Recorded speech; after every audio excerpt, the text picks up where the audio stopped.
দেখুন Russell viper সাপ কত বড় বিপজ্জনক একটা সাপ।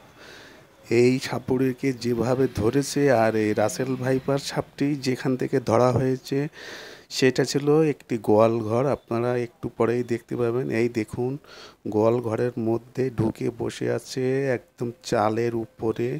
সাপুড়ে সাপটি ধরার জন্য চেষ্টা করছে। রাসেল ভাইপারকে ধরছে। হ্যাঁ, প্রথমে মুখ অনেক শক্ত করে ধরেছে যেন অন্য কোনোভাবেই ছোবল দিতে না পারে, সেই জন্য সাপুড়ে সর্বপ্রথম রাসেল ভাইপার সাপের মুখটা অনেক শক্তভাবে ধরেছে। দেখুন, রাসেল ভাইপার সাথে সাথে হাতে পেঁচানোর জন্য চেষ্টা করছে এবং অলরেডি হাতে 2-3 পেঁচ দিয়েই বসেছে। একটু বাদেই দেখুন, মানে রাসেল ভাইপার সাপটি সাপুড়ের হাতটা পেঁচিয়ে ভেঙে ফেলার জন্য চেষ্টা করছে, কিন্তু সাপুড়েও যথেষ্ট শক্তিভর চেষ্টা করছে যাতে রাসেল ভাইপার সাপটি কোনো রকমভাবে তাকে দংশন করতে না পারে কিংবা কামড়াতে না পারে অথবা আঘাত করতে না পারে। সেই সুবাদে আরও একজনের সাপোর্ট নিচ্ছেন উনি।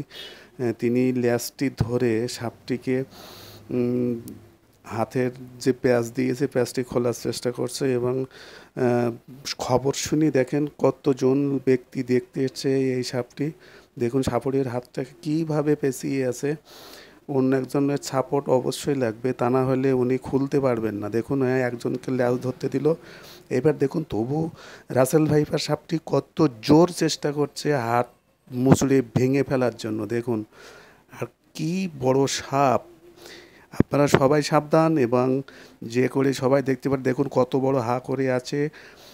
এই সাপ যদি একবার কাউকে দংশন করে তাহলে মানুষের বাঁচার সম্ভাবনা খুবই কম থাকে। তাই আপনারা এই ভিডিওটি শেয়ার করে দিন যাতে সবাই ভিডিওটি দেখে সতর্ক হতে পারে। আর আপনারা সবাই অবশ্যই ভিডিওটি শেয়ার করবেন যাতে করে সবাই সতর্কভাবে থাকতে পারে। যেহেতু আমাদের বাংলাদেশের 28টি জেলায় এই রাসেল ভাইপার সাপ এসে গেছে অলরেডি, তো আপনারা সবাই সতর্কভাবে থাকবেন এই প্রত্যাশা জানিয়ে আজকের মতো এখানে বিদায় নিচ্ছি। ভিডিওটি সবাই শেয়ার করবেন, এই জন্য ধন্যবাদ।